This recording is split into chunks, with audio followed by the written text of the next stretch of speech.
জীববিজ্ঞান বই খুললেই বা পড়া শুরু করলেই বা পড়া শুরু হলেই যেই পার্টটা যে অধ্যায়টা ফার্স্ট চলে আসে সেটা হচ্ছে কোষ। মানে আমাদের সিলেবাসে মানে পাঠ্যসূচিতে যখন জীববিজ্ঞান কথাটা অ্যাড হয়েছে, বিজ্ঞান ছিল, তখন বিজ্ঞান বইয়ের মধ্যে তিনটা পার্ট ছিল।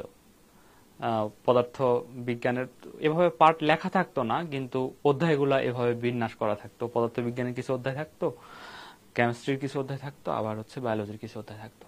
তো এই বায়োলজির অধ্যায়ও যখন শুরু হতো তখন ফার্স্ট যে নামটা আসতো, ফার্স্ট যে অধ্যায়টা আসতো, ফার্স্ট যে পৃষ্ঠাটা আসতো সেটা হচ্ছে কোষ।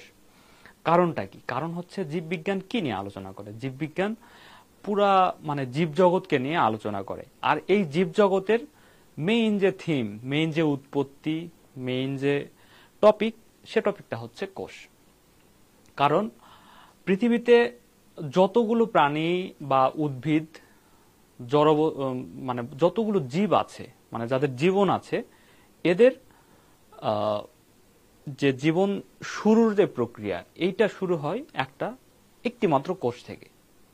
এককোষী, দ্বিকোষী বা অনেক বড় বড় গাছ বলো বা মানুষ বলো, পশু পাখি বলো, ছোট্ট একটা পোকা বলো, এই সবগুলোর সৃষ্টি হয় শুধুমাত্র একটা কোষ থেকে।